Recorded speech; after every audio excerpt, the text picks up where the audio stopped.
Ramile, sou graduanda do curso de Engenharia Ambiental e Sanitária na Universidade Tecnológica Federal do Paraná, campus Londrina, e apresento meu trabalho de tratamento de cama de equino e poda de árvore via compostagem e vermicompostagem no 17º Congresso Nacional do Meio Ambiente.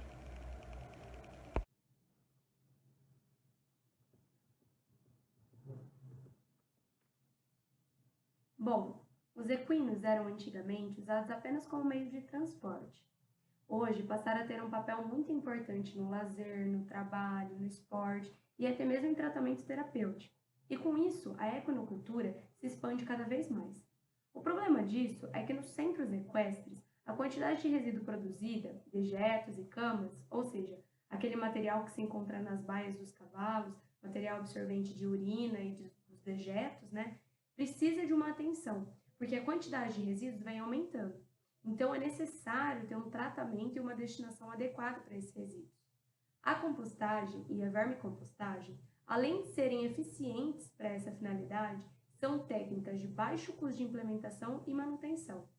São processos de decomposição controlada da matéria orgânica que resultam em um material mais estável e que pode ser utilizado para adubação. Então, pegamos um resíduo que não tinha uma destinação adequada e transformamos em um rico produto final. A única diferença dessas duas técnicas é que a vermicompostagem é realizada com substratos pré-compostados e logo depois é adicionados minhocas para auxiliar na degradação. Então, o objetivo desse trabalho é comparar os processos de compostagem e vermicompostagem com um tratamento da cama de equinos com podas de árvore, levando em consideração a redução de volume e massa e a descaracterização desses resíduos. Bom, então como que tudo aconteceu? A princípio, o experimento foi realizado na Universidade Tecnológica Federal do Paraná, campus Londrina, durante aproximadamente 2 meses. Foram montadas 2 bombonas de 100 litros cada uma e foram nominados como B1 e B2. Cada uma continha 76 litros de poda de árvore e 24 litros de cama de equino.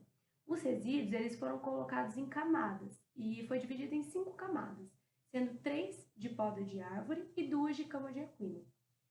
Durante os 31 dias, ambas bombonas, B1 e B2, foram conduzidas no processo de compostagem da mesma forma, então com aeração, com revolvimentos e umidificação, semanalmente.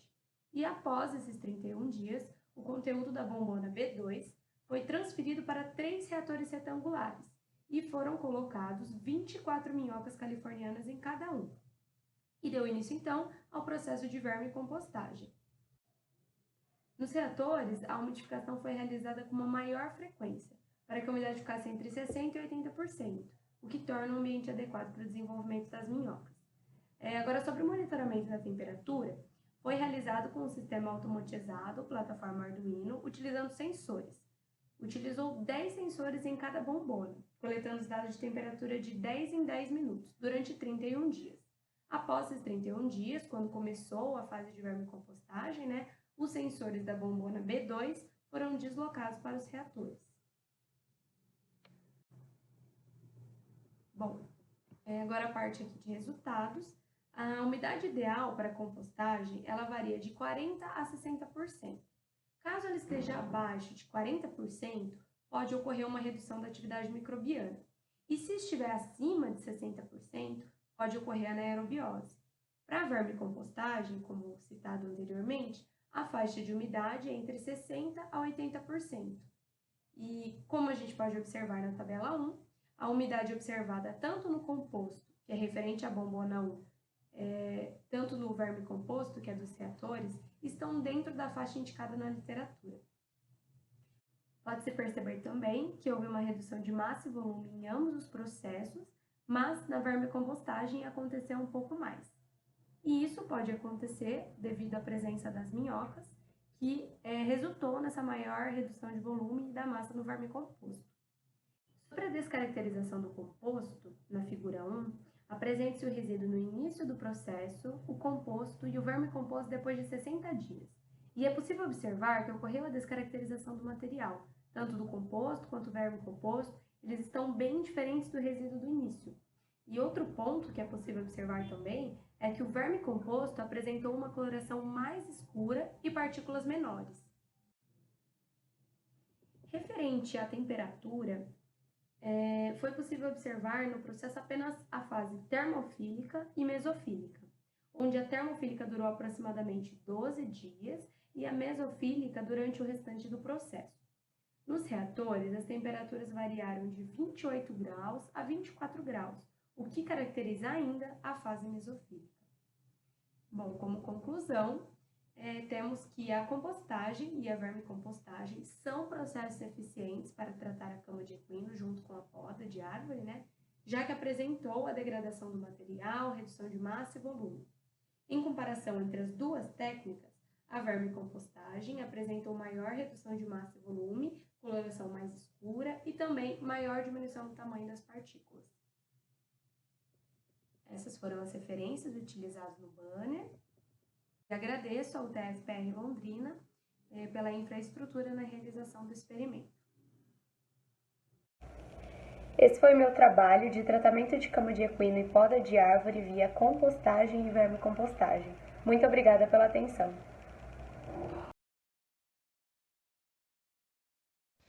Olá, meu nome é Gabriela Simon e esse artigo foi escrito juntamente com a Miriam Álvara, a professora e doutora Rita de Cássia Siqueira Curto Vale, o professor e doutor Ricardo Antônio Francisco Machado e orientado pela professora Cíntia Marangoni. Nós somos da Universidade Federal de Santa Catarina e o nosso artigo é intitulado como Avaliação das condições operacionais para a separação do corante reativo em águas residuais têxteis por pervaporação. Há uma crescente preocupação no setor industrial com relação às exigências dos processos ecologicamente corretos, que promovam o desenvolvimento sustentável. Resíduos das atividades industriais causam sérios prejuízos ao meio ambiente, dentre os quais cita-se os efluentes das indústrias têxteis. O beneficiamento têxtil gera em torno de 50 a 100 litros de efluente por quilo de tecido produzido, sendo a etapa mais preocupante devido à variedade e complexidade dos produtos químicos empregados, entre eles os corantes, que têm atraído atenção devido ao alto potencial de poluição que apresenta. O setor têxtil vem considerando a água como um insumo relevante em relação aos custos, devido ao seu elevado consumo, assim como a maior cobrança na utilização racional de recursos naturais. Alternativas para reutilizar águas residuais têm sido incentivadas e processos de separação com membranas são atrativos, vistos que apresentam elevada seletividade.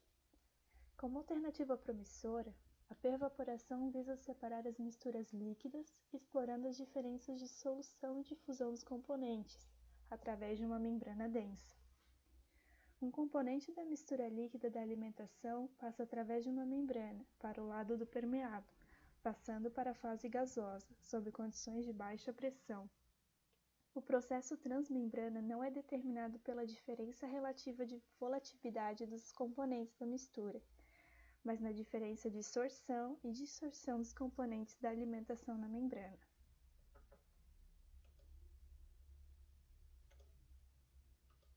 O objetivo desse trabalho é avaliar as condições operacionais no processo de pervaporação aplicado ao reuso de água de efluentes têxteis.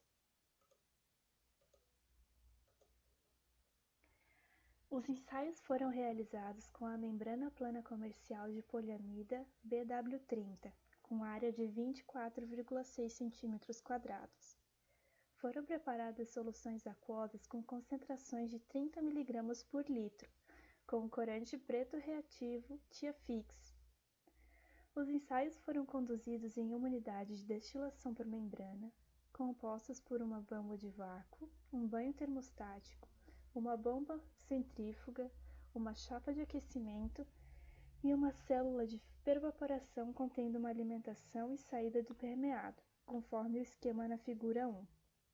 Com duração de 120 minutos, mantendo a pressão de permeado abaixo de 10 mm de mercúrio e a temperatura do banho de condensação a menos 2 graus Celsius.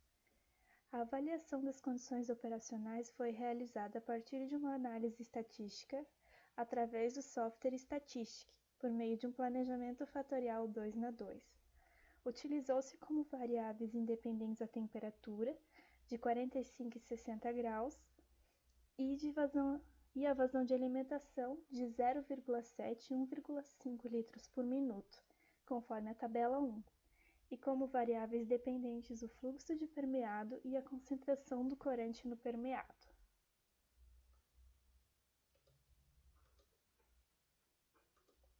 Os resultados obtidos são apresentados na tabela 2, e a análise de grandeza dos efeitos é ilustrada na figura 2. Por meio de análise de ordem de grandeza do efeito, pode-se observar que a temperatura da alimentação é o fator mais importante para o fluxo de permeado, com um efeito positivo quase 5 vezes maior do que a vazão. Já para a análise de concentração de corante no permeado, os fatores isolados não foram importantes para a resposta, porém não podem ser descartados, pois a interação entre a vazão e a temperatura possui um efeito grande. Os resultados apresentados demonstram a potencialidade da membrana utilizada para a recuperação de água a partir de fluentes têxteis. Indica-se a utilização de valores mais altos de temperatura e vazão de alimentação, visando o incremento do fluxo e a baixa concentração de corante no permeado. O presente trabalho foi realizado com o apoio da Coordenação de Aperfeiçoamento de Pessoal de Nível Superior, a CAPES, com o Código de Financiamento 001. Os autores também agradecem ao CNPq pelo suporte financeiro na forma de Bolsa PIBIC. Obrigada! Olá, eu me chamo Regilene, sou doutoranda do curso de Engenharia Química da Universidade Federal de Santa Catarina e a minha área de pesquisa é sobre o processo de destilação por membranas aplicado ao tratamento de efluentes têxteis. E junto com outros pesquisadores, o trabalho apresentado ao Congresso Nacional do Meio Ambiente tem como título Influência de sais e corantes têxteis no processo de destilação por membranas de contato direto. Agora introduzindo um pouco sobre a indústria têxtil. Uma enorme quantidade de águas residuais é gerada no processo da indústria têxtil e, consequentemente, geram efluentes altamente contaminados com elevadas concentrações de sais, corantes e auxiliares químicos, principalmente da etapa de tingimento. Produtos químicos auxiliares como carbonato de sódio, sulfato de sódio, são empregados para melhorar a exaustão e fixação do corante. E dependendo da intensidade da cor do corante, altos níveis de sais são necessários no tingimento, gerando assim efluentes com alta complexidade e baixa degradação. Portanto, o estudo de técnicas para o tratamento destes efluentes é essencial para a recuperação de águas residuais.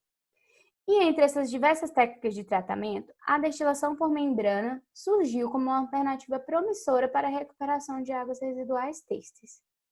É um processo de separação por membrana que permite que somente o vapor da água passe através de uma membrana hidrofóbica porosa e possui vantagens como alta eficiência, simplicidade e, o mais importante, tem um alto potencial para a recuperação de águas residuais.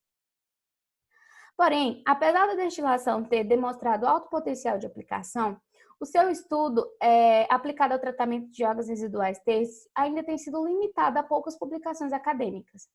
Atualmente, a maioria das pesquisas são ainda focadas no tratamento de águas salinas, a dessalinização.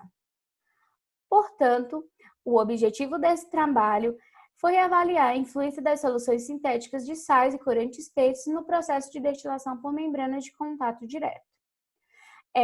Na metodologia do processo, os experimentos foram conduzidos utilizando a configuração de destilação por membrana de contato direto com uma membrana de PTFE. O corante selecionado foi o corante preto reativo, devido ser amplamente utilizado na etapa de tingimento de algodão na indústria têxtil. E os sais selecionados foram o carbonato de sódio e o sulfato de sódio. As concentrações foram definidas após a realização de tingimentos com corante e produtos auxiliares em tecidos de algodão. Isso com o intuito de reproduzir influentes reais gerados da indústria têxtil. No banho residual com corante preto reativo, a concentração foi de 0,8 gramas por litro, de carbonato de sódio foi de 15,3 gramas por litro e do sulfato de sódio de 35,4 gramas por litro. Então, os experimentos foram conduzidos na configuração de destilação por membrana de contato direto. Nessa unidade de destilação, uma membrana é então inserida no módulo de contato direto e é inserido o módulo de folha plana. O lado da alimentação, onde aqui é o lado vermelho, é colocado o influente sintético, o que corresponde ao lado quente do processo, na qual foi aquecida a uma temperatura de 60 graus e mantida a uma vazão de 1,5 litros por minuto. O lado do permeado, aqui em azul, corresponde ao lado frio, na qual foi resfriada a uma temperatura de 20 graus e mantida a uma vazão de 0,5 litros por minuto. E como funciona, então, o processo? Quando a solução de alimentação é aquecida, no caso aqui os efluentes sintéticos, ao chegar na interface da membrana, difunde-se através dos poros da membrana sobre somente forma de vapor para o lado do permeado. Em seguida, esse vapor é condensado sob forma de líquido e assim temos água recuperada. As soluções de alimentação e as soluções de permeado foram recirculadas em fluxo contracorrente. E como nós sabemos a quantidade dessa água recuperada? O aumento da massa no tanque de permeado é determinado pelo cálculo do fluxo de permeado, J, que se baseia na mudança do peso do permeado ao longo do tempo. Nesse caso, o tempo de 4 horas, pela área da membrana. E assim, de acordo com os resultados obtidos, pode-se observar que não houve grande diferença nos valores de fluxo dos dois sais, mesmo se tratando de sais diferentes com propriedades diferentes, como é mostrado aqui na figura, indicando que não houve interações dos sais com a membrana. Os resultados também mostraram que a análise estatística dos fluxos das soluções de carbonato de sódio e sulfato de sódio com e sem corante, no caso aqui o corante reativo, não obteve alteração relevante estatisticamente no fluxo final, quando o corante preto reativo foi adicionado nas soluções de sais. E isso quer dizer que a diminuição do fluxo de permeado na presença de corante não é significativa. Já os experimentos que foram realizados com as soluções sintéticas individuais obtiveram queda no fluxo de permeado, indicando uma maior concentração de solutos, independentemente do seu tipo, irá resultar em declínio no fluxo de permeado. Porém, mesmo com a diminuição de fluxo de permeado, com as medições de ângulo de contato, é possível observar que os sais auxiliares não modificaram a superfície da membrana e, assim, não possuem influência significativa no processo. Pois, como podemos observar aqui na figura, não houve alteração do ângulo de contato medido com a água e com as diferentes alimentações significativas, mostrando assim que a membrana de PTFE ainda manteve uma alta hidrofobicidade. Então, com esses dados, é possível concluir que não é necessário um tratamento prévio para a retirada de sais antes do processo de destilação por membranas, e que essa técnica tem um potencial para tratar soluções salinas e com corantes. Porém, para o tratamento de efluente têxtil, o ideal seria o uso dessa técnica após o tingimento, pois é nessa etapa que ocorre a maior geração de efluentes com uma alta carga de contaminante.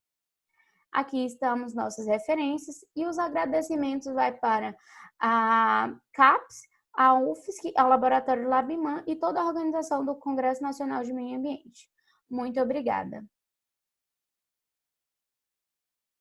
Olá, eu me chamo Tainá Guimarães Silva, sou engenheira ambiental e sanitarista formada pelo Cefet-MG, Centro Federal de Educação Tecnológica de Minas Gerais, e vou apresentá-los o meu trabalho, Tratamento de Águas Residuárias Domésticas e Reaproveitamento para Fertirrigação de Pastagem do 17º Congresso Nacional de Meio Ambiente. Bom, o Brasil tem apresentado grande demanda por água, tanto pelo adensamento populacional, ocupação urbana e pela necessidade de alimentos. Então, regiões que antes tinham plena disponibilidade hídrica começam a apresentar usos além da sua disponibilidade. Sendo assim, o manejo das práticas agropastoris e da pecuária é extremamente necessário, uma vez que, diante desse cenário de escassez hídrica, a agricultura, majoritariamente a irrigada no Brasil, é responsável por grande quantidade de consumo de água. Então, neste contexto, a utilização de águas residuárias tem sido grandemente utilizada neste setor.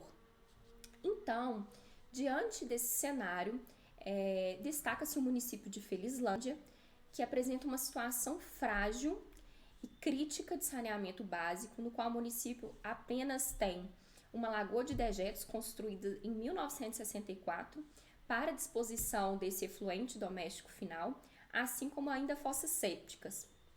Então, em que pese esse quadro sanitário do município e diante do conhecimento do convênio estabelecido entre a Copasa e a EPAMIG, Empresa de Pesquisa Agropecuária de Minas Gerais, foi determinada a elaboração e execução de um sistema de tratamento de esgotamento sanitário, uma estação de tratamento de esgoto, uma ET, no município de Felizlândia, com destinação do efluente final para a fertirrigação de pastagem.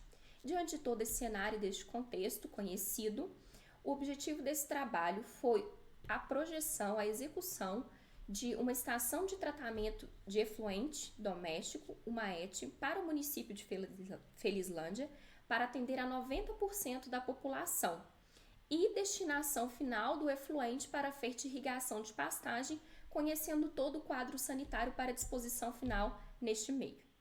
Assim, respaldado pelo projeto desenvolvido pela Copasa, este trabalho foi uma pesquisa primordialmente quantitativa, na medida que foram realizados cálculos de dimensionamento de uma estação de tratamento de esgoto doméstico e cálculos da taxa de aplicação da água residuária doméstica no solo.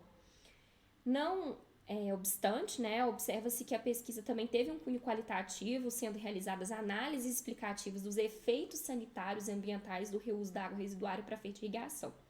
Então, aliando todo esse embasamento teórico, foi definida a localização de instalação do sistema de tratamento, que foi no campo experimental de Felizlândia, na fazenda experimental. Então, a etapa seguinte do estudo consiste no dimensionamento dessa estação de tratamento de efluentes, a ET, que contou com parâmetros e critérios de projeto, descrição do tratamento adotado e memorial de cálculo. Então, para o dimensionamento dessa ET foram utilizadas as recomendações técnicas da Copasa, da BNT, referências nacionais e internacionais, como Sperling, Chenicharo, Jordão e Pessoa, Metcalf e Ed, e NBRs para elaboração de projetos hidráulicos e sanitários. Então, como dito, a área escolhida para o estudo, para o dimensionamento e instalação da ET foi a propriedade da EPAMIG, no campo experimental de Felizlândia. Então, foram utilizados os dados apresentados do quadro de projeções de vazões da Copasa. Então, observam-se na tabela 1 os dados utilizados, esses dados são dos quadros de vazão de projeção da Copasa.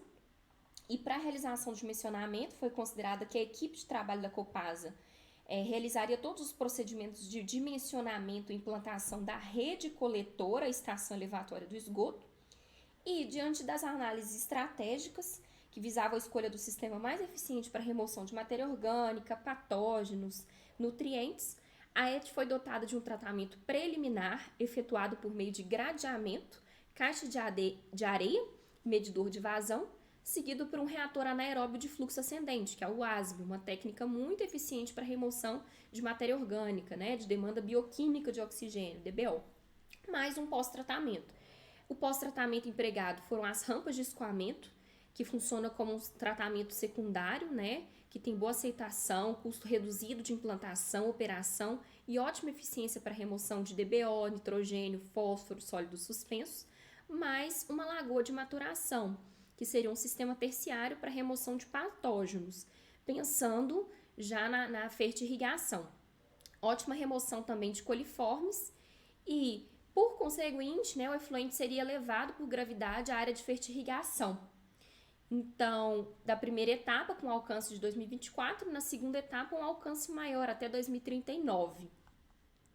Bom, quanto aos resultados, verificou-se que o sistema empregado ele alcançou o objetivo de atender a 90% da população municipal, que segundo o IBGE possui 14.121 habitantes. Então, vamos verificar aqui a tabela de eficiência de remoção de DBO de cada unidade, Então, a gente pode verificar que o reator WASV teve uma eficiência de remoção de 73,5%, a rampa 72%, a lagoa de maturação 93% e o sistema completo 99,5%. Então, no início você tinha 300 miligramas por litro e no final, após a lagoa, 1,62 miligramas por litro. Então, a utilização do reator em conjunto com o escoamento superficial foi capaz de trazer uma eficiência de 92% de remoção de carga orgânica e uma eficiência de remoção de sólidos suspensos na faixa de 80% a 93%, como preconizado por Sperling em 2014. Em adição à utilização das lagoas, o sistema teve a eficiência de 99,5%, como dito anteriormente. As lagoas apresentam uma desvantagem de elevado requisito de área. Porém, como foram destinados 12,5 hectares para a implantação da ET, esse aspecto não foi um fator limitante. Então, por meio da implantação das lagoas, o sistema pode ser direcionado à área de fertirrigação e posteriormente ao consumo bovino, seguindo todas as recomendações. E assim como podem ver aqui, a gente tem o resultado do dimensionamento da ET com tratamento preliminar, secundário e terciário, com todos os cálculos do sistema e das unidades. Então, este trabalho ele se mostrou-se viável quanto à eficiência e aplicabilidade para a melhoria do quadro sanitário do município escolhido e foram possíveis reduções de carga orgânica, sólidos totais e organismos patogênicos consideráveis e satisfatórios. Assim, eu faço um agradecimento ao 17º Congresso Nacional de Meio Ambiente, ao Cefet, à EPAMIG e à Copasa por todo o suporte técnico. Obrigada.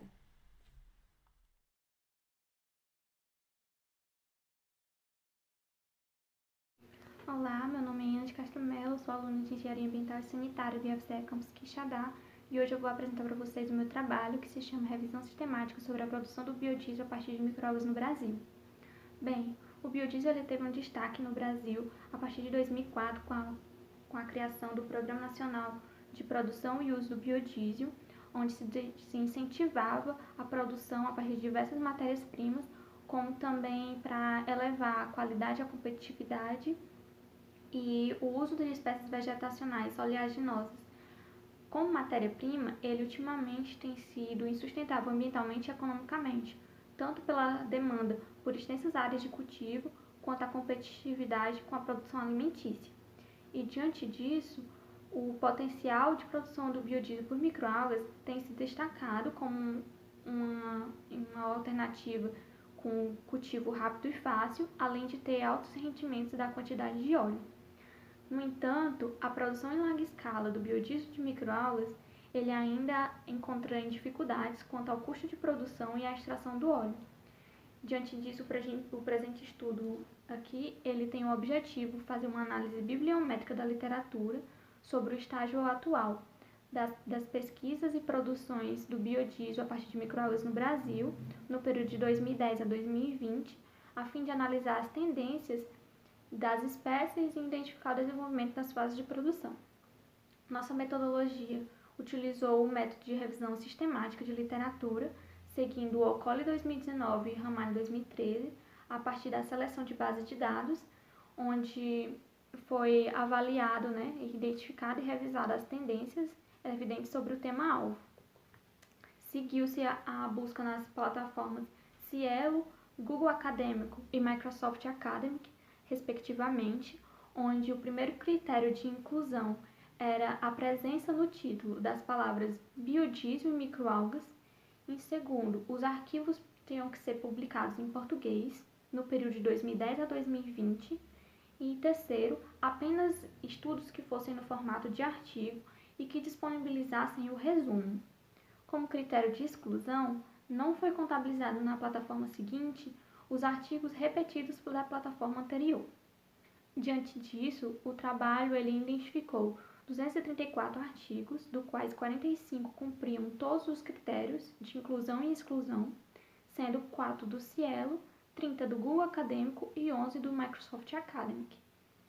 Os anos de 2015 e 2018, como estão expostos no banner na figura 1, pelo gráfico de publicação por ano, os anos de 2015 e 2018, eles foram os de maior produção científica sobre o tema, sendo o de 2010 e 2020 inconclusivos.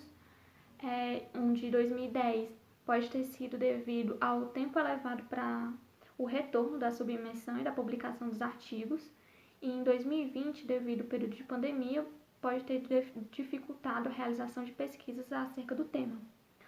E com a leitura dos resumos e conclusões, avaliou que 60% dos artigos eles utilizaram métodos experimentais, enquanto os 40% tratam apenas de artigos de revisão. A partir também dos gráficos 2 e 3, você pode analisar os estudos específicos quanto à espécie e quanto à fase de produção, dos quais, na figura 2, que trata sobre as espécies, de um conjunto, você vai ter que apenas 55,56 especificam as espécies de microalgas, enquanto 44,4 não reportam. Sobre as espécies citadas, a gente verificou uma tendência na utilização exclusiva de espécies do gênero Cenedesmus e Chlorella vulgaris, com 6,67% de frequência em cada uma delas, e seguida da Formidio sp e da Dermodermus sp, com 4,44% de frequência cada uma delas. E as demais representaram 2,22% cada um.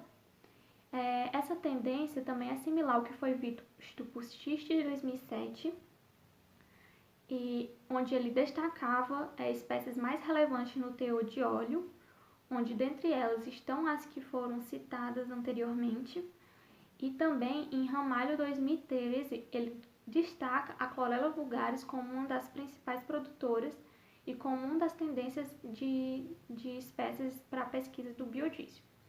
E quanto às fases de produção e a forma de cultivo, ela foi apresentada em 44,4% dos artigos analisados, enquanto a extração do óleo foi uma fase que teve uma frequência de 37,78%, e em terceiro lugar ficou a transesterificação, com 24,44% dos artigos sendo citado esse tema. E as demais fases de produção elas tiveram frequências inferiores a 10% do total dos estudos. Isso você pode constar na figura 3.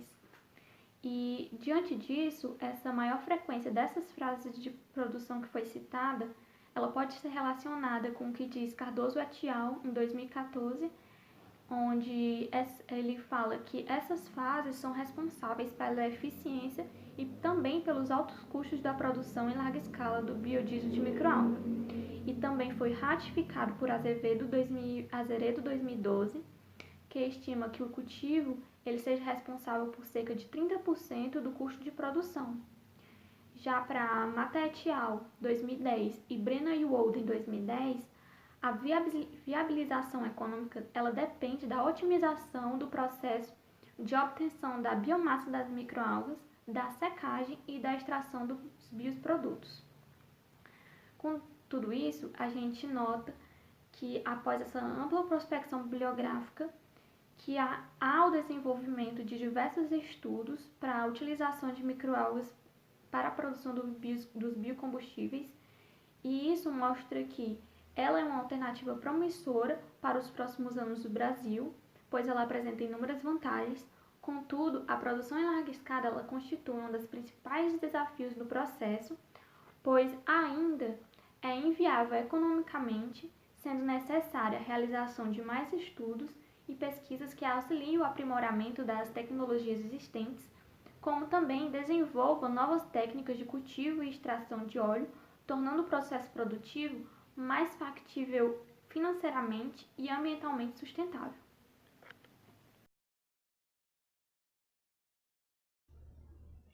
Olá, meu nome é Camila Pinto Correia, sou estudante da Universidade Federal de Juiz de Fora, do curso de graduação em Engenharia Ambiental e Sanitária, e eu vou apresentar o trabalho de Métodos de Tratamento de Resíduos de Manganês, oriundos de laboratórios de ensino, no 17º Congresso Nacional de Meio Ambiente 2020. Como já dito anteriormente, o nosso trabalho é uma revisão sobre métodos de tratamento de resíduos de manganês oriundos de laboratórios de ensino. Os autores sou eu, o Pedro Antônio Alves Fernandes, Cíntia Maria Cordeiro Kingma e Denise Barros de Almeida Barbosa. No que se refere ao aprendizado, assimilação e motivação, é evidente a grande importância da experimentação como ferramenta para uma compreensão didática do ensino. Com isso, a quantidade dos resíduos químicos gerados pelos laboratórios vem aumentando cada vez mais. Esse fato, como eu disse, tem seu lado positivo, pois demonstra que cada vez mais discentes têm acesso às aulas experimentais. Porém, a disposição dos resíduos constitui-se uma questão legal, ambiental e ética, que vem preocupando devido à sua disposição incorreta acarretar grandes consequências ambientais e sociais. O permanganato de potássio em específico é um composto muito utilizado em aulas experimentais de química. A gente fez um levantamento no nosso laboratório e esse resíduo ficou entre os principais gerados, pois abrange temas muito importantes no ensino de química, como as reações de oxirredução. No entanto, este pode ser muito prejudicial à saúde humana, sendo capaz de provocar diversos distúrbios neurológicos, pois é um agente oxidante que, em contato com a água, é convertido espontaneamente em dióxido de manganês. Além disso, a presença dele na água apresenta toxicidade aguda para a ecologia aquática, sendo um poluente que atua em diferentes níveis tróficos. Com isso, com o intuito de fazer o correto descarte dos resíduos gerados, esse trabalho objetiva uma revisão teórica sobre as melhores formas de tratamento de permanganato de potássio, que sejam ambientalmente adequadas e economicamente viáveis no cotidiano de um laboratório de ensino. Para o levantamento desses dados, se agregou os tratamentos disponíveis na literatura, adequados para o objetivo traçado, segundo critérios estabelecidos a partir de um estudo feito no nosso laboratório, o Laboratório de Pesquisas e Experimentos em Nanociência, do IF-Sudeste-MG, Campus de Juiz de Fora, em 2015, onde a gente realizou o tratamento do permanganato de potássio, adaptando metodologias à literatura e analisamos os seus resultados. Então, considerando procedimentos de fácil realização e acessíveis para os laboratórios de ensino, acessamos plataformas de pesquisa como a Cielo, o periódico CAPES, Biblioteca Digital Brasileira de Tese e Dissertações, entre outras, com o objetivo de analisar e agrupar métodos de tratamento de forma que possibilite uma análise crítica envolvendo ensino químico e gerenciamento de resíduos. A precipitação química é a técnica de tratamento mais empregada para o permanganato de potássio. Assim, selecionamos métodos baseados nesse processo, conforme mostra a tabela. Nela também contém os reagentes utilizados e as reações. Foram 4 autores selecionados, com procedimentos e reagentes diferentes.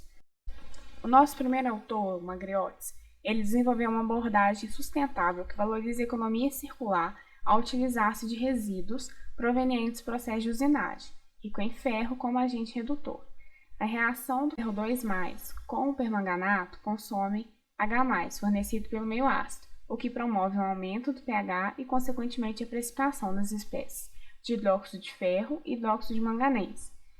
Já a abordagem de Oliveira, que foi a nossa abordagem, nesse caso, é feita a acidificação da solução de permanganato de potássio com ácido sulfúrico e usa-se a solução de baixa concentração do bisulfito de sódio para reduzir as espécies de manganês e remover a cor.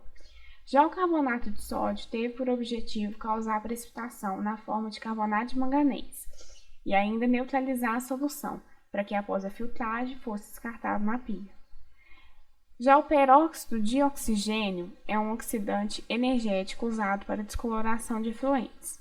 Assim como o permanganato possui comportamento anfótero, na presença do peróxido reduz para a forma precipitada de óxido de manganês 4, passível de filtração.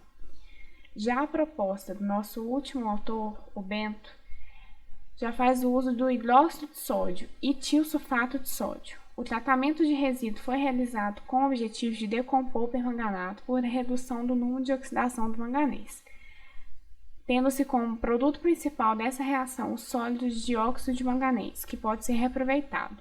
Assim, o resíduo é acrescentado em uma solução de hidróxido de sódio e de tiosulfato de sódio e é adicionado até a cor púrpura característica do permanganato desaparecer. Após a agitação, a mistura foi diluída em água e filtrada. Os resultados da maioria dos métodos foram apresentados com os espectros de absorção molecular no UV visível, antes e após o tratamento, na faixa aí máxima de absorção do do composto, que é de 520 nanômetros a 530 nanômetros. Os resultados apresentaram expressiva queda nos valores de absorvância, como o de Oliveira, o que a gente realiza no nosso laboratório, que já realizamos os resultados, os espectros de absorção molecular e vimos que a redução do manganês é excelente. Também o Magriotes, que analisou a concentração do permanganato ao longo do processo, determinado no comprimento de ondas de 525 nanômetros, obtendo a redução do permanganato de 99% em 15 minutos de reação em pH 1 e 2 e de 99% em 24 horas de reação em pH 3. Então, além dos resultados, a gente não consegue comparar a eficiência do processo em diferentes pHs. Agora, o de Medina, ele não apresentou o estudo dos resultados, apenas aponta que o manganês foi precipitado na forma de óxido de manganês 4, limitando a análise de eficiência do método. Por fim, o tratamento de resíduos de permanganato de potássio pode apresentar também outras finalidades, uma vez que se faz muito eficiente como ferramenta educacional para aprendizagem de vários temas dentro do ensino de química, interligado a uma concepção ambiental e pode ser associado, então, à abordagem Ciência, Tecnologia, Sociedade e Ambiente, CTSA, que consiste em uma proposta didática utilizada como uma forma de se compreender as interrelações entre seus 4 aspectos, visando a introdução de concepções do cotidiano do estudante no seu desenvolvimento científico e tecnológico, além de permitir transpassar da melhor maneira a compreensão prática dos programas. Os estudos abordados aqui observou-se uma queda nos valores de concentração do manganês, destacando a efetividade dos métodos apresentados nesse trabalho. Visando a possível entrada desse gerenciamento na rotina de ensino como uma proposta educacional, com ganho da consciência ambiental, essa revisão possibilita que o professor privilegie a experimentação mais limpa, explorando também seu potencial socioambiental no processo de formação do educando.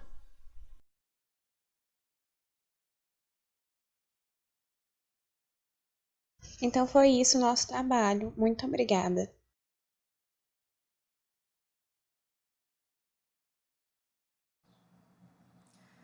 Gostaria de cumprimentar todos que tiveram interesse no meu trabalho. Meu nome é Adila de Oliveira Sampaio Dantas e eu vou apresentar o trabalho intitulado Estudo da Avaliação da Degradação de Atrazina por Fotoperoxidação, UV e peróxido de hidrogênio em pH livre. Esse trabalho está contido no 17º Congresso Nacional do Meio Ambiente e também tem autoria de Amanda Carmelo da Rocha, sob a orientação da professora Patrícia Angélica Vieira. Esse trabalho também foi integralmente realizado na Universidade Federal de Uberlândia. A atrazina é um herbicida sintético disponível no mercado há mais de 50 anos e, devido ao uso generalizado em diversas atividades agrícolas, é frequentemente detectada no solo, em águas superficiais e subterrâneas.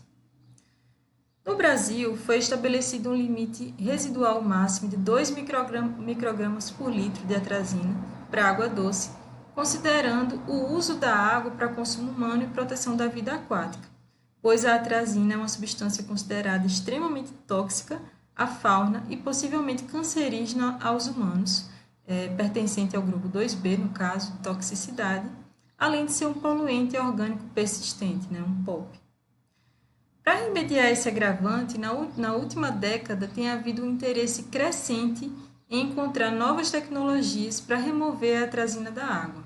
E uma das principais aplicações são os processos oxidativos avançados, os POAs, que consiste em uma tecnologia que pode atuar na degradação de compostos nocivos provenientes da atividade agrícola.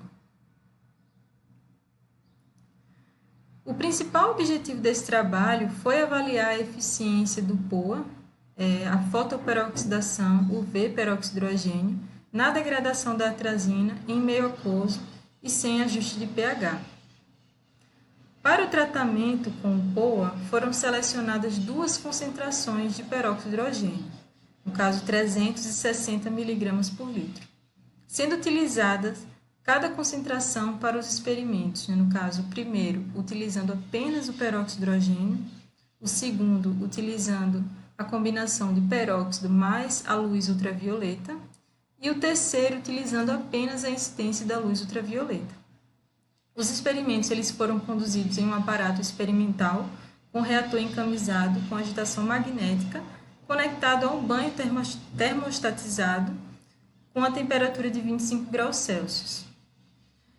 A radiação UV ela foi gerada a partir de lâmpadas de 150 watts de multivapor metálico e os experimentos foram conduzidos em 1 hora com coletas amostrais em tempos determinados até os 60 minutos.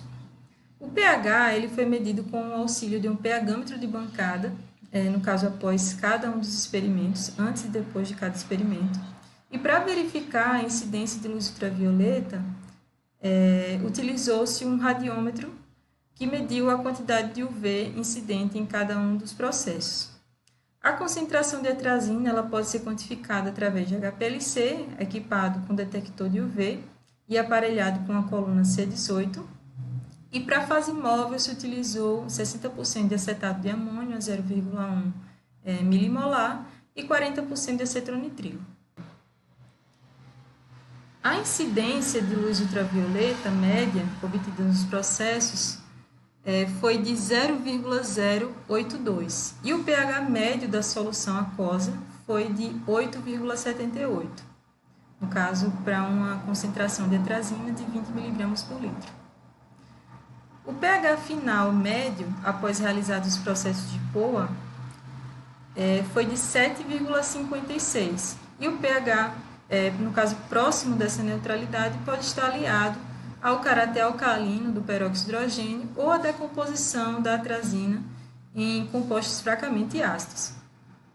Ao analisar a figura 2, pode-se verificar que a remoção de atrazina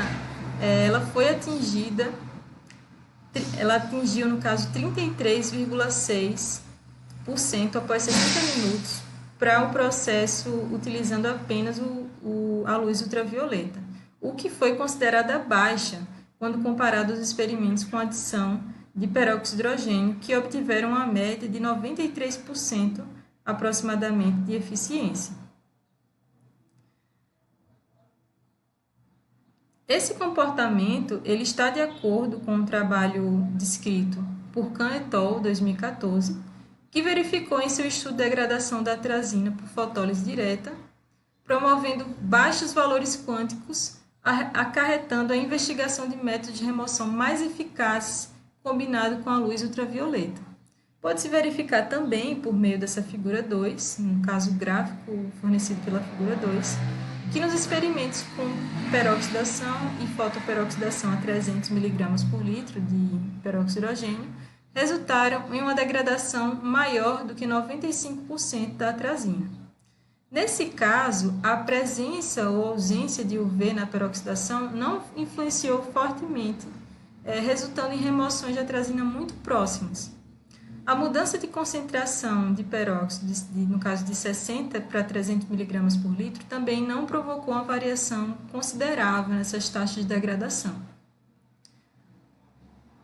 O comportamento, no caso do gráfico da figura 2, mostra também que os resultados de POA, em função do tempo, conferem a estabilização da degradação de atrazina antes dos 30 minutos de operação dos ensaios. Isso mostra uma vantagem da aplicação dos processos oxidativos avançados com elevada remoção e, no caso, em baixos tempos de processo, em pequenos tempos de processo. Apesar dessa rapidez e eficiência, muitas vezes esse processo ele não confere a redução da toxicidade final, devido a uma possível geração de subprodutos que muitas vezes podem ser mais tóxicos do que o composto inicial. Uma avaliação mais profunda, no caso dos subprodutos gerados, deve ser realizada para verificar o nível de toxicidade final desse processo. E esse estudo inicial ele foi importante para avaliar o efeito dos principais POAs aplicados para tratar a atrazina e nortear o aprofundamento da análise do efeito do pH, bem como a avaliação da presença de possíveis subprodutos oriundos da remoção de atrazina. O processo de fotólise ele foi menos eficiente na degradação de atrazina, Em contrapartida, os processos oxidativos avançados de peroxidação e fotoperoxidação foram bastante satisfatórios e resultaram em degradações superiores a 95%.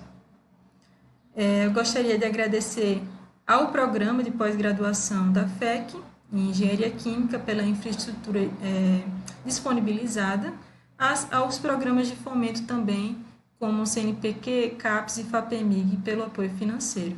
Obrigada. Bom dia a todos do 17º Congresso Nacional do Meio Ambiente. Me chamo Lucas de Almeida Nobre Pires, sou atual aluno de mestrado em Engenharia Química da Escola Politécnica da USP e vou apresentar para vocês hoje o trabalho intitulado de Produção de bioetanol a partir da hidrólise ácida da batata doce, sob a orientação da professora Albanise e do professor Carlos Eduardo. Este trabalho, é importante salientar aqui, que foi realizado no Centro de Tecnologia da Universidade Federal de Alagoas.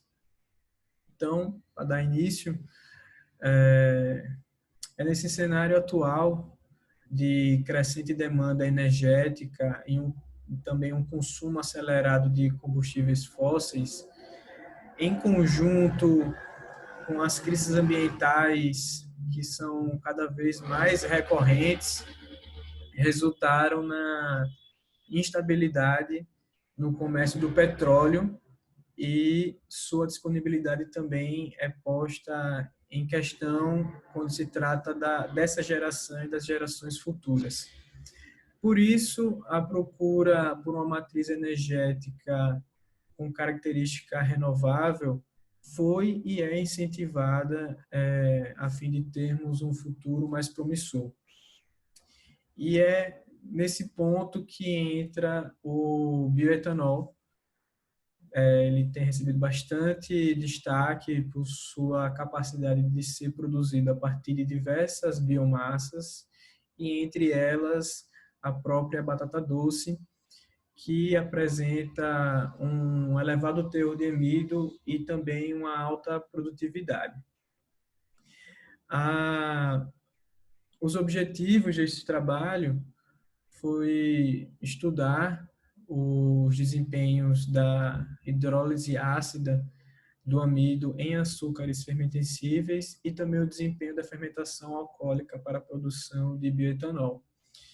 E para alcançar esses objetivos, foi necessário que a biomassa, no caso a batata doce, ela passasse por um pré-tratamento para que fosse obtida a sua farinha e também pudesse determinar o teor de amido dessa farinha.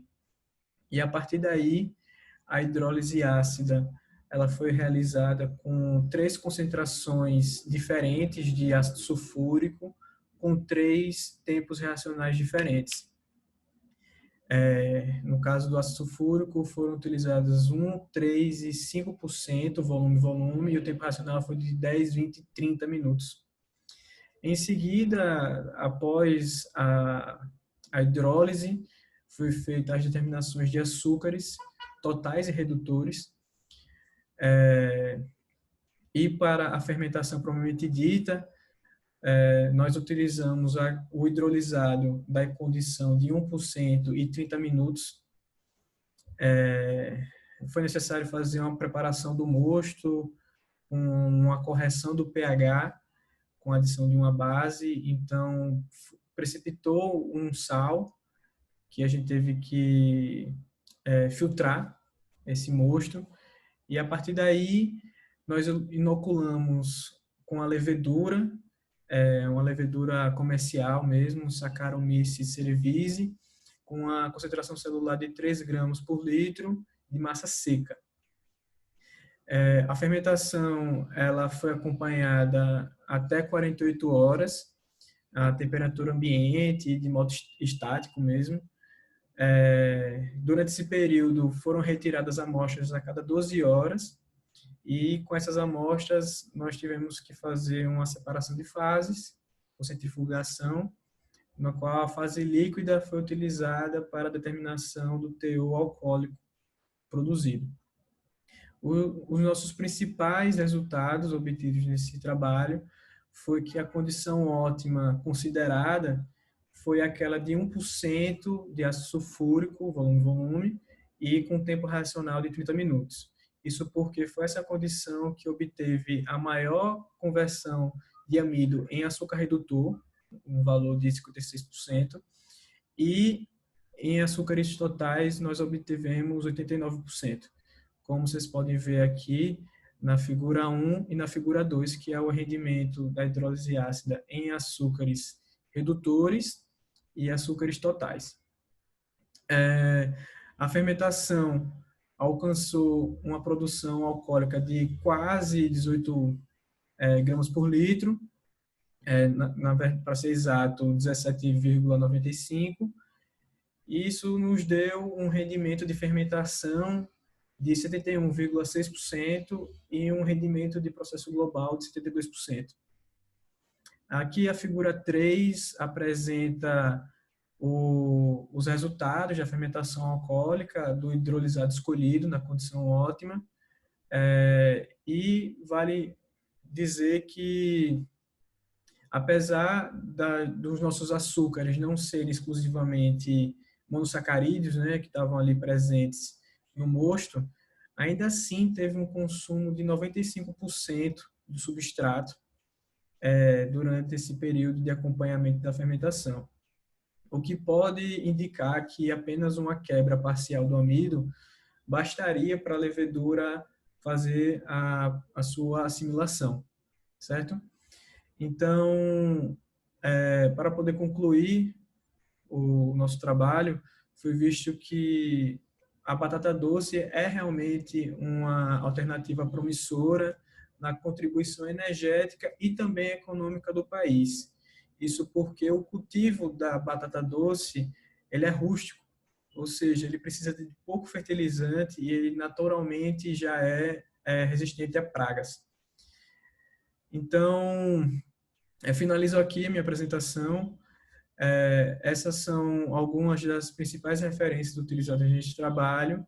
Gostaria de agradecer a todos que prestaram atenção na apresentação e também ao 17º Congresso Nacional do Meio Ambiente por disponibilizar essa chance de apresentação.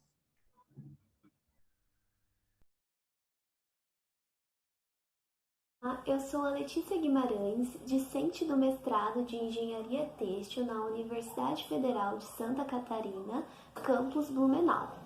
O meu trabalho tem como título o tingimento de poliamida com óleo de soja em um sistema micelar reverso e será apresentado no 17º Congresso Nacional do Meio Ambiente. A introdução do trabalho menciona que a indústria têxtil é caracterizada por consumir elevados volumes hídricos e produtos químicos para o beneficiamento de seus artigos. Diante deste cenário, tingimentos não aquosos vêm sendo desenvolvidos. A aplicação de micelas reversas tem alcançado bons desempenhos de absorção e fixação dos substratos têxteis. O objetivo do trabalho é desenvolver um tingimento ácido não aquoso com solvente óleo de soja, por meio da aplicação de um surfactante e co-surfactante não iônico em substratos de poliamida. A metodologia do trabalho ela foi estabelecida na formação de uma emulsão micelar, formada por um surfactante, o SPA40, um co-surfactante, o N-octanol, corantes ácidos, azul, amarelo e vermelho, e o óleo de soja. Essa emulsão ela foi preparada sob agitação e em temperaturas próximas de 50 graus Celsius. Foram desenvolvidas 4 proporções de surfactante N-octanol diferentes e avaliadas qual a melhor efetividade. O diagrama da figura 1 representa o processo de tingimento de poliamida, na qual foi iniciado em temperaturas próximas de 35 graus Celsius e elevado até 98 graus Celsius, na qual manteve-se por 30 minutos no tingimento. Surfactantes empregados na metodologia do trabalho favoreceram o desenvolvimento da emulsão reversa água em óleo, visto que esses surfactantes eles apresentam características lipofílicas. A figura 2 ela representa que com o aumento da concentração do SPAN 40 na solução, houve um aumento gradativo da intensidade colorística dos substratos. Utilizando a concentração de 0,100 gramas para 1 ml de SPAN 40 e N-octanol, foi possível ultrapassar a intensidade de cor, IKS, do tingimento convencional. A figura 3 representa a reprodutibilidade do tingimento não aquoso em relação ao tingimento convencional.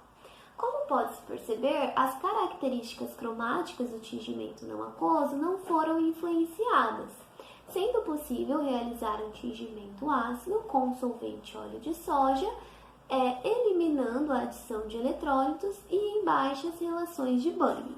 A produtibilidade pode ser confirmada na tabela 1, na qual apresenta a diferença de cor entre o tingimento convencional e o tingimento não aquoso. Então, essa diferença encontrada ela foi menor que 1. E esse ΔE menor que 1, ele representa que a diferença de cor obtida pela amostra e pelo padrão, ela é imperceptível ao olho humano. Então, além de ter alcançado uma ótima reprodutibilidade, também obteve-se ótima solidez de cor à fricção, a seco e a úmido.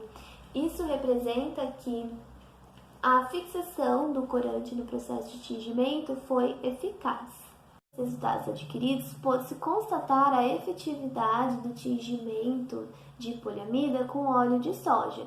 O processo apresentou altos rendimentos colorísticos e ótima solidez de cor em relação ao tingimento convencional.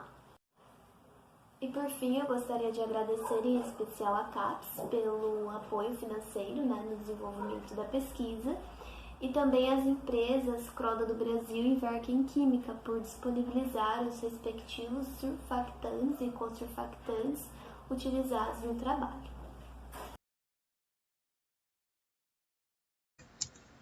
Olá, meus cumprimentos aos participantes, organizadores e avaliadores deste 17º Congresso Nacional de Meio Ambiente. Meu nome é Itani Sampaio de Oliveira, sou técnica em Geociências do Serviço Geológico do Brasil e estou aqui para apresentar o trabalho Gestão dos Resíduos de uma Indústria de Fabricação de Tijolos, juntamente com os demais autores, Manuelson Silva, Vanessa Silva, Gabriel Aguiar e Marília Guimarães. O município de Iranduba constitui-se no principal polo oreiro-cerâmico da região metropolitana de Manaus. Porém, as suas indústrias estão à margem dos avanços da modernização, cujas inovações tecnológicas, segundo o Maciel 2010, ainda são bastante recentes e pontuais, tendo iniciado em 2005 em apenas 2 empresas, uma das quais é objeto dessa pesquisa. Sendo assim, temos como objetivo analisar a gestão dos resíduos gerados pela atividade de fabricação de tijolos, caracterizando os tipos de resíduos gerados e sua destinação, como forma de avaliar se há mitigação desses impactos gerados pela atividade industrial. Como metodologia, foi aplicada a descritiva, que, conforme Perovão 2014, também pode ser entendida como estudo de caso. Assim, foi observado todo o processo produtivo que envolve a fabricação de tijolos, para a descrição dos resíduos gerados nas etapas da preparação da massa argilosa, moldagem, secagem, queima e armazenamento, e posterior análise de sua destinação, bem como também avaliar o sistema de gestão ambiental implantado na empresa. Como resultados, identificamos as matérias-primas que fazem parte do processo produtivo, que além da argila são utilizados aparas e serragem obtidas em serrarias, resíduos da construção civil, pallets e bagaços de cana-de-açúcar, que são utilizados como energia nos fornos. E também a caracterização e destinação dos resíduos produzidos segundo o SGA desenvolvido pela empresa. O cascalho de tijolos com avarias, usado como aterro na área do empreendimento e no ramal de acesso, a fumaça que é gerada pela queima, que é um resíduo gasoso, cujo processo dispõe de tratamento, filtro para redução das emissões de seus poluentes lançados na atmosfera. As cinzas, que são armazenadas em local apropriado. Os restos de argila ou poeira, que são reenviados para o processo de produção. Os resíduos domésticos, que são devidamente acondicionados em recipientes de coleta seletiva, obedecendo a separação por tipo de resíduo. Os efluentes, que passam por tratamento simples de decantação para uso na própria umidificação da matéria-prima e da poeira gerada nesse processo produtivo. E, segundo Nishiyama e Badalotti 2015, em estudo similar realizado na cidade de Chapecó, citam inúmeras possibilidades de aproveitamento desses e outros resíduos, seja em pavimentos, produção de argamassa, aterro, etc. Nas figuras 1 e 2, é possível ver parte desse processo. Primeiro, os pallets sendo armazenados para serem utilizados como energia na queima desses tijolos no forno. E na figura 2, as cinzas que são armazenadas para reaproveitamento como adubo do próprio plantio existente na área do processo produtivo.